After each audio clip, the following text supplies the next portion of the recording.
Assalamualaikum warahmatullahi wabarakatuh. Waalaikumsalam. Berjumpa lagi dengan saya Chandra Jugo dalam program Takjil Intelektual ISNU Kabupaten Malang. Apa kabar pemirsa Takjil Intelektual? Semoga kita tetap sehat, tentunya dalam lindungan Allah Subhanahu wa taala. Di episode kali ini kita akan mendiskusikan tema yang sangat menarik, perkembangan dunia digital. Tema ini juga namanya lain daripada tema-tema sebelumnya. Bersama dokter muda yang telah hadir di samping saya akan mendiskusikan tentang teknologi informasi adalah segojangan. Mengapa kok bisa teknologi adalah segojangan? Nanti kita akan berdiskusi dengan Mas Dokter yang ada di samping saya. Beliau bernama Dr. Muhammad Ahsan Soiful Rijal, adalah seorang pemerhati pendidikan dan juga dosen di Universitas Al-Qalam. Baik, tak usah berpanjang kata, mari langsung kita sapa beliau. Mas Dokter, bagaimana kabarnya Mas? Alhamdulillah, habis terawih.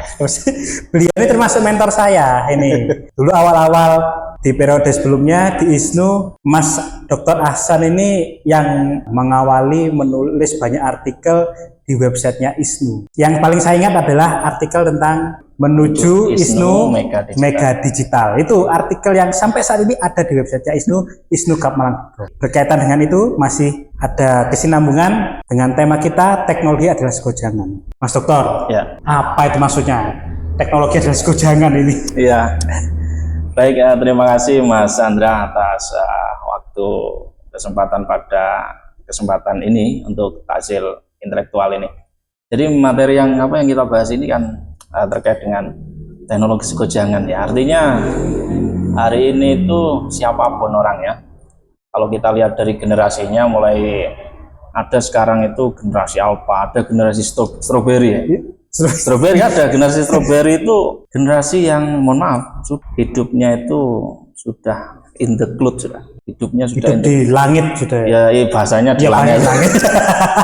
Ya maksudnya paham ya, maksudnya di langit lah dalam arti teknologi jadi mereka butuh apapun sudah dari rumah sekarang sudah bisa menikmati ya.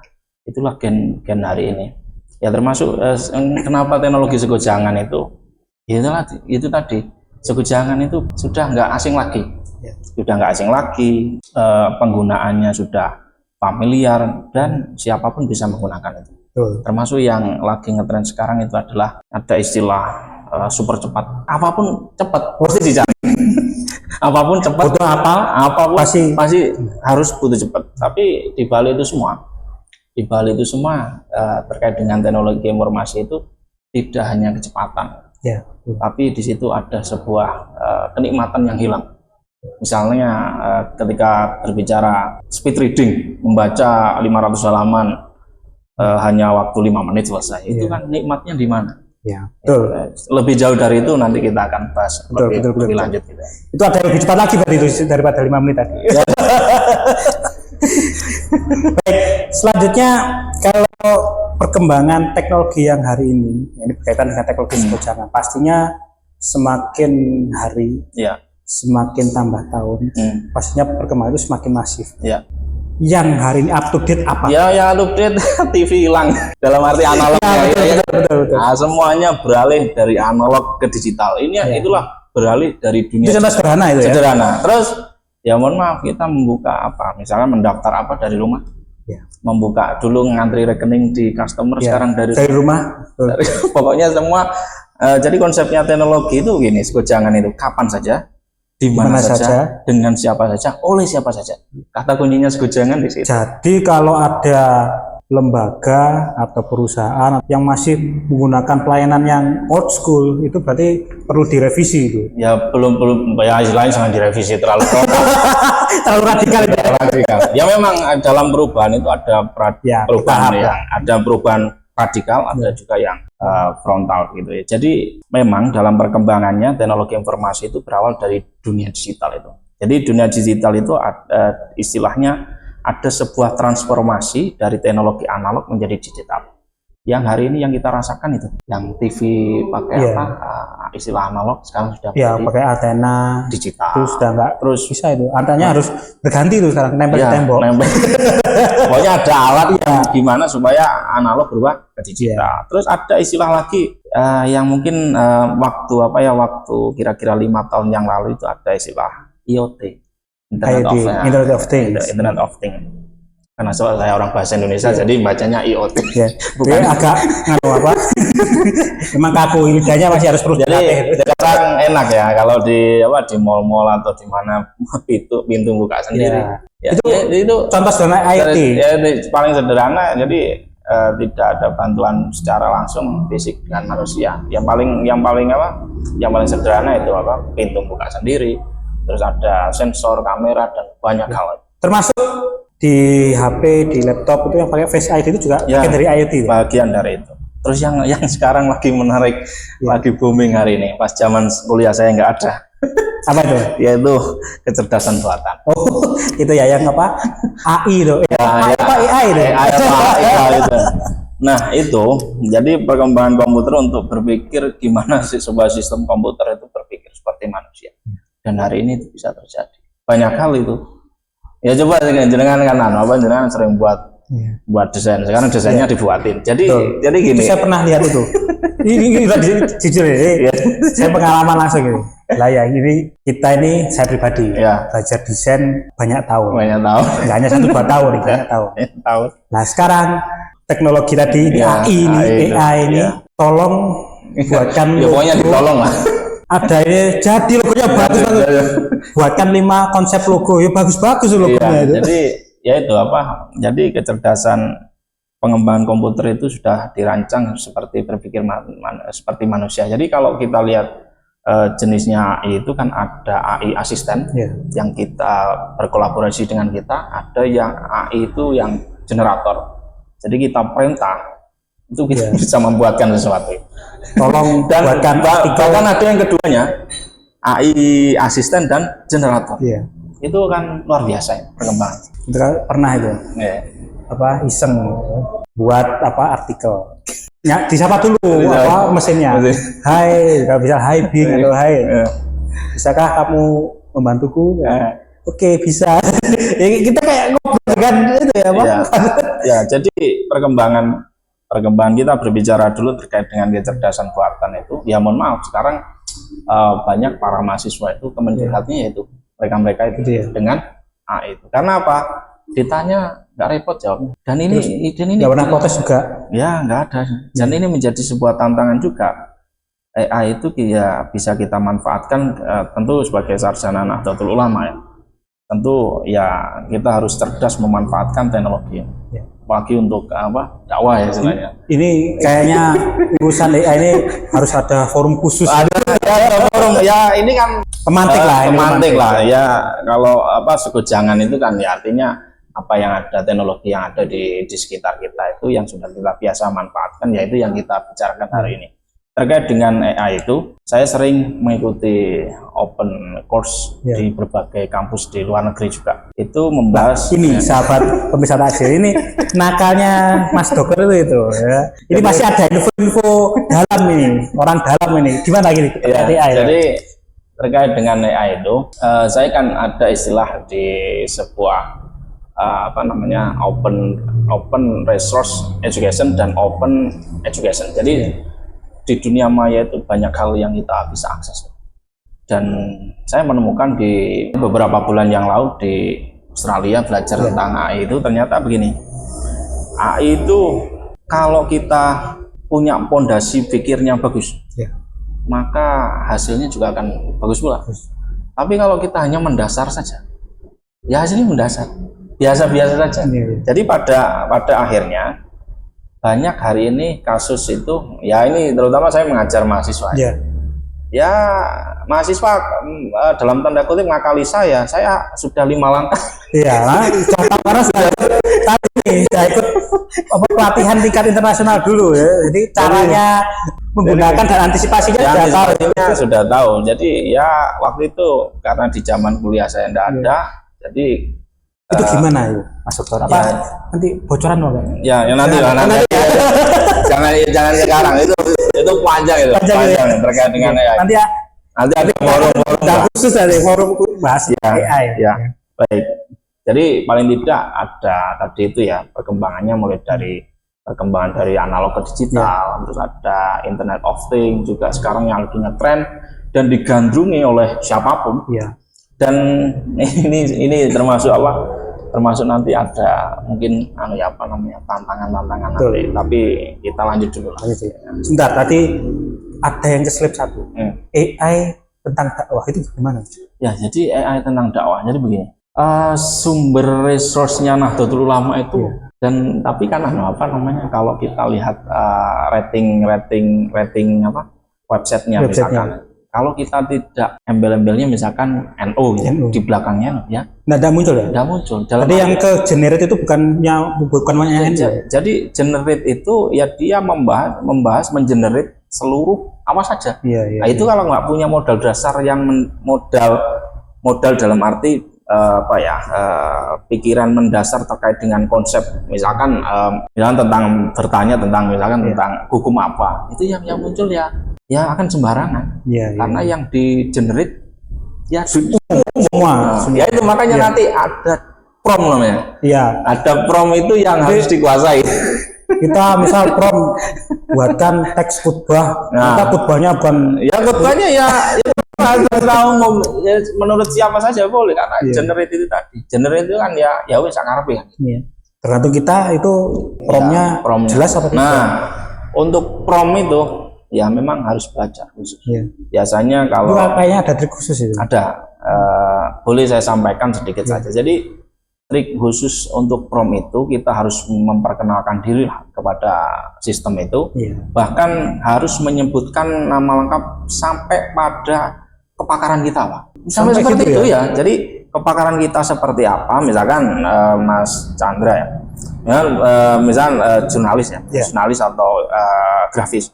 Di situ harus diselipkan istilah-istilah atau kata-kata yang di situ kalau bahasa akademiknya jangan lupa komprehensif. Terus jangan lupa ada kata kalau menulis jurnal reputasi. Tapi ini tidak serta-merta lalu kita gunakan seperti itu. Ada namanya nanti sitasi dan seterusnya itu panjang ceritanya. Nanti boleh ya setelah ini. Setelah ini kita lanjut lah.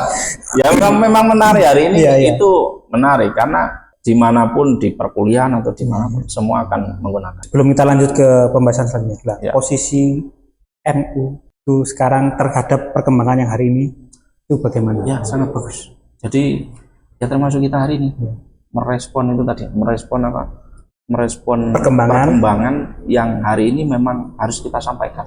Ya termasuk segojangan internet. Ya meskipun temanya. Jadi sudah jangan kaget lagi. Ya makanya pesannya Mbak dulu kan syaratnya santri kan jangan kagetan. Kalau kagetan ya situ tanda-tanda literasinya kurang. Kan kadang-kadang kalau kita cerita misal, wah, iya, itu tanda-tanda alamat. Jadi setelah nanti sahabat Takjil Sequel melihat video ini jangan kagetan. Ya ini perkembangan AI teknologi dalam hal ini adalah teknologi segojangan itu sudah sedemikian seru. Termasuk kemarin ada sebuah pidato yang voice overnya diganti siapa saja kan bisa.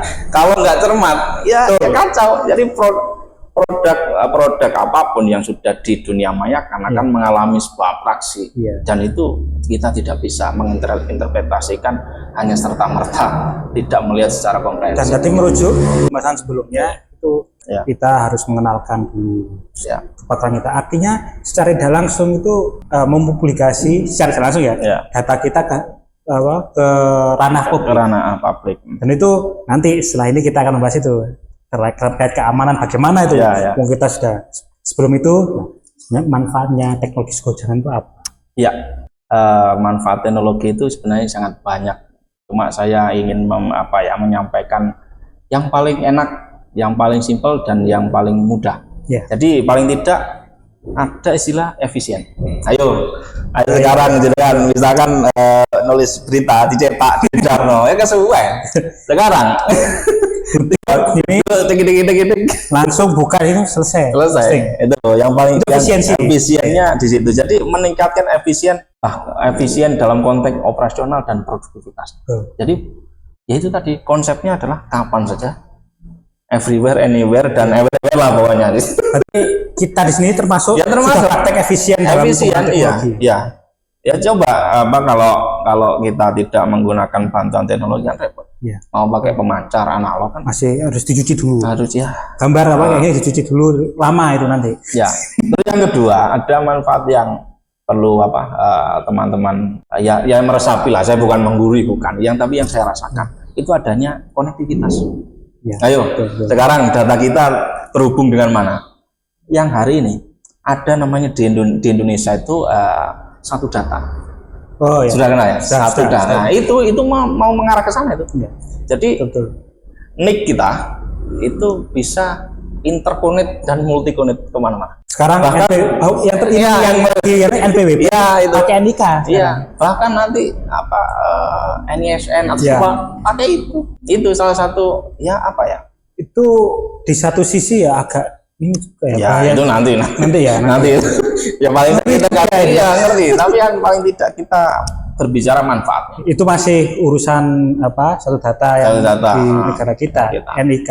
Belum lagi email-email yang kita miliki, Iya. yang ketika login pakai Gmail, Email, login, itu yang baru datanya. ya Nah kita mau conference hari ini. Ayo, rencana kan kemarin mau apa? Conference apa gitu kan? Ayo kalau dipanggil yang dari Pujon, yang dari kan kelamaan. Efisien. sekarang langsung di tempatnya masing-masing. Dan membuat rapatnya hitungan menit. Ini jujur tadi saya itu yang nyupiri Pak Yahya, Pak Yahya. terus saya Pak Yahya tolong buka dulu mobilnya. Enggak Buat undangan. Terus di share dan diterima. Itu salah satunya adalah Ya, konektivitas betul. itu. Bahkan kalau orang yang pebisnis bisa bisnisnya itu bisa diakses di seluruh Ya. dunia. Terus yang ketiga adalah inovasi. Banyak hal inovasi. Iya, betul. Saya membaca di grup WA itu apa seluruh ISNU harus mempunyai website. Ya, Itu betul, bagian dari bentuk inovasi yang Inovasi, manfaat dari teknologi informasi. Dan ISNU Kabupaten Malang sudah sejak awal Nah sudah. tinggal Karena dirancang menuju mega. ini perlu dielus lagi nih agar semakin kilap ini nanti. Tadi kita sudah membahas manfaat. Ya. Sebenarnya kembali lagi terkait penggunaan teknologi ya. Itu kalau secara etika itu baiknya gimana sih? Ya. Jadi dalam etika dalam penggunaan teknologi itu ada istilahnya privasi pengguna. Jadi privasi pengguna itu memastikan bahwa pengguna itu memiliki kendali atas informasi pribadi mereka. Dan hari ini, mohon maaf, ya kita terutama yang sebagai pejabat publik, Itu kayak ya mohon maaf, Pak, privasinya di mana? Rawan banget. Ayo, sekarang mau Terus kita transaksi, yang payahnya lagi kita tuh nggak sadar. iya tidak ada transaksi Iya. apa aja pejabat publik selesai sudah berbaca. Apalagi masalah kita ngeklik di Google itu karena ada riwayat historinya. Betul. Sudah tertanam semua. Bahkan Itu mudah sekali tuh untuk hacker-hacker. Terus yang berikutnya terkait dengan etika itu ada istilahnya cyberbullying. Kan dulu bullying itu kan gojlokan. Ya. Saya ini lebih canggih. Ada yang nulis keliru sedikit habis sudah itu. Bahkan ya sekarang itu ya itu tadi ya mohon maaf. Jadi kapan saja di mana saja ya itu kalau digunakan jelek ya bisa cyberbullying kapan saja di mana saja. Dan nggak nunggu lama. Nggak nunggu. Bahkan setelah cyberbullying muncul cybercrime. Iya. Itu makanya sekarang ini harus tambah hati-hati. Iya. Menurut saya ya oke lah perkembangan teknologi terus sudah semakin masif pesat, tapi itu terkait etika jangan sedikit hal-hal yang tidak pantas dipublikasi. Akhirnya itu mengundang orang untuk berkomentar yang tidak baik. Itu kan cikal bakal cyberbullying. Nah, itu cyberbullying hari ini. Iya. Waktu makanya di sekolah-sekolah sudah ada istilahnya yang menangani terkait dengan cyberbullying. Iya. Terus ada cybercrime. Ya dulu pernah kan ada yang membobol. Iya. Nah, betul. ya itu. Makanya rekeningnya habis. Makanya saya dulu teringat. Yang marah kan pakai kode OTP. Itu bagian dari cybercrime itu kan. Terus undangan yang viral. Undangan. Saya itu juga heran. Kan sudah jelas yang APK kok bisa. Ini ada kaitannya dengan literasi. Literasi yang mungkin belum maksimal. Ya. atau mungkin orang tersebut memang tidak mau membaca, tidak mau acuh tak acuh, akhirnya semua yang ada itu pokok ditekan install oke, padahal itu ngambil semua data yang ada di ya seperti apa, Anda setuju mau diklik mau setuju contohnya lagi nih mau setuju apa ini saya pribadi itu ingin saling game itu tiba-tiba HP itu full iklan itu sampai mumet itu ini aplikasi yang mana ini ya.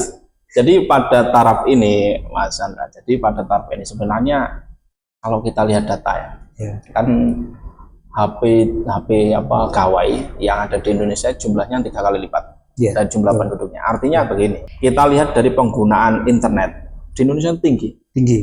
Berarti kesimpulannya orang Indonesia itu berliterasi, tetapi daya tahannya, nah ini gampang jebol. Daya tahannya gak kuat, pokoknya harus sekilas gitu aja. Tapi yang mendalam, mendasar, komprehensif itu seperti apa? Makanya banyak warga kita terdampak korban hoax dan lain sebagainya itu dari yang tidak pas dari teknologi penggunaannya. Makanya kita harus etika. Jadi etika itu tidak hanya yang termasuk puasa hari ini termasuk puasa itu tidak hanya mulut. Ini harus juga harus poso. Jadi posonya itu tidak hanya mulut, tapi ini yang lebih berbahaya. Kalau mulut kita mungkin 5 meter, 10 meter jangkauannya. Tapi kalau ini berarti kalau sekarang itu ini juga bagian dari rasan-rasan ini ya. Rasan-rasan digital. Rasan-rasan digital. Waduh. Kembali sedikit itu tadi kan kita sudah membahas terkait kelebihannya ya. Nah, pasti ada kelebihan, ada kekurangan, dan juga ada tantangan. Sebelum ke tantangan, kekurangannya apa? Jadi dari sisi kekurangan teknologi itu ada istilahnya yang dekat, jauh. Yang jauh, dekat. Artinya bukan berarti jangan dimaknai harfiah. Terus aku HP-an sampai HP-an terus gak kenal, bukan begitu. Artinya jangan sampai penggunaan teknologi itu menyebabkan itu tadi yang jauh jadi dekat, yang dekat menjadi jauh. Bagaimana semuanya bisa terinterkoneksi tadi. Makanya dari itu salah satu manfaatnya tadi adanya interkoneksi, koneksi bukan hanya personality, tapi apapun bisa kita koneksikan ke berbagai tanpa sekat batas waktu. Betul. Sekarang aja lampu bisa dikonekkan lewat HP. Bisa. Ya itu tadi. Balik ke konektivitas tadi. Berarti teknologi ini kan yang akhirnya muncul istilah era disruptif. Ya benar. Jadi kebakaran mati sudah sekarang. Jadi mohon maaf. Jahat. Gimana tuh sekarang? Jadi jahatnya Gen Z itu. Gak peduli sudah. Ayo sekarang. Kalau kita berbicara bisnis digital misalnya, sudah. Yang lagi viral, misalnya yang platform yang kemarin itu dengan itu ya selesai. Mereka langsung dari ownernya langsung bet gitu aja. Dengan teknologi itu sebenarnya. Dan Gen Z ini menguasai. Iya makanya ada sebutannya. Saya dulu menulis itu generasi emas 45 itu kan. Tapi dengan catatan itu tadi emasnya itu kan tidak semuanya emas, dalam arti itu ada yang jadi mestinya nanti itu ada. Saya yakin itu karena dengan sekian talenta yang sudah ada di negara kita itu saya kira ada yang jadi. Wah, ini semakin hangat ini pembahasan pada malam hari ini. Lanjut Mas Sektor. Selain kita berbicara manfaat, teknologi itu ada perannya juga dalam masyarakat. Paling tidak dengan adanya teknologi itu ada saya menyebutnya istilahnya tadi itu efisien. Jadi sekarang undangan misalkan, undangan itu ada istilah undangan digital itu. Betul. Sekarang ada undangan namanya undangan multimodal. Ayo, gimana ini? Ini perlu dijelaskan sedikit. Jadi undangan multimodal, bukan multimodal dalam konteks bisnis, bukan. Undangan multimodal itu kalau dulu kan undangan itu hanya kertas.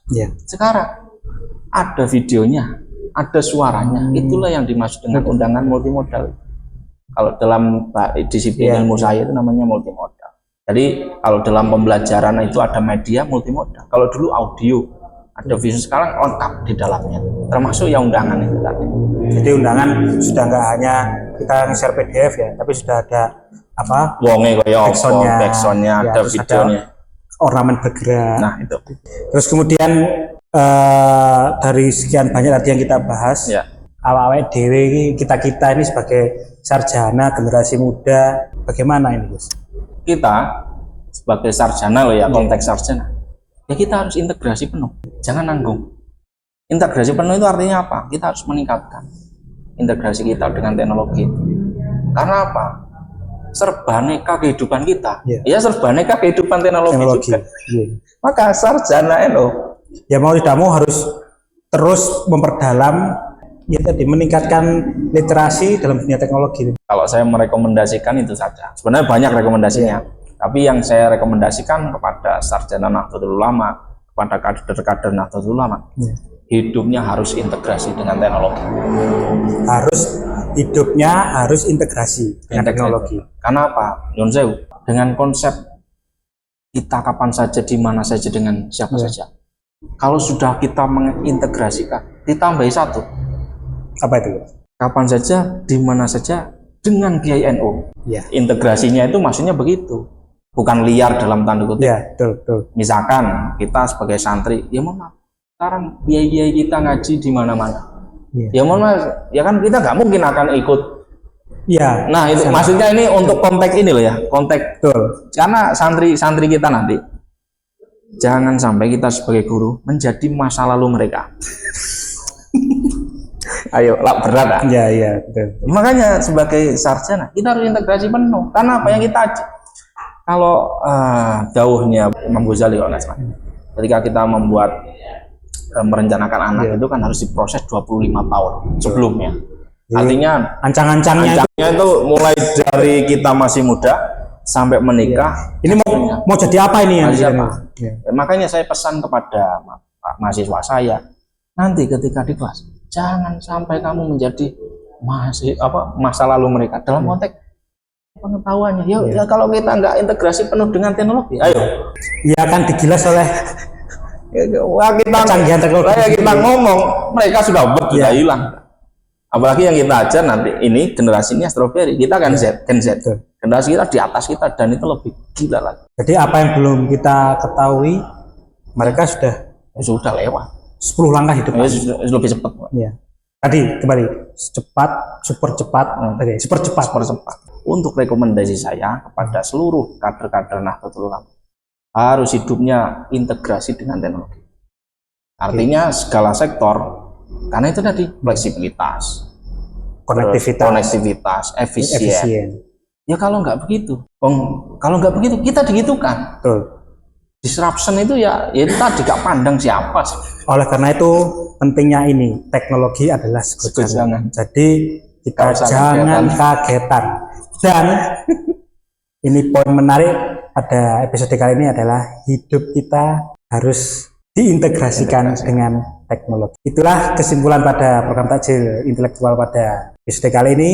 Terima kasih Mas Dr. Hasan telah bersedia hadir. Ya, tapi sebelum itu karena ini keterbatasan keterbatasan kita, termasuk saya membahas dengan teknologi ini sebenarnya kan banyak hal. Kita nguliknya kan ini kan namanya segojangan. Ya, masih kulit banget lah. Ya pokoknya itulah. Pokoknya yang kita lakukan kita bicarakan. Dan para pemirsa, saya pribadi jika ada mungkin salah tutur kata atau apa penyampaian ya mohon dimaafkan, karena saya yakin panjenengan lebih pasti masih banyak yang lebih ahli di sana, tapi setidaknya dalam program Takjil Intelektual ini kita sudah menginspirasi terkait teknologi adalah segojangan, dan jangan menjadi generasi dan jangan menjadi orang yang kagetan. Hidup kita menurut beliau Mas Dr. Hasan diintegrasikan dengan teknologi. Terima kasih pada episode kali ini, yakni dengan tema teknologi adalah segojangan. Tentunya episode selanjutnya kita akan membahas dengan tema-tema yang tak kalah menarik. Saya akhiri, wallahul muwaffiq ila aqwamit thoriq. Wassalamualaikum warahmatullahi wabarakatuh. Waalaikumsalam warahmatullahi wabarakatuh. Terima kasih Mas Hasan. Monggo diserbu dulu. Iya, oke. Bismillahirrahmanirrahim.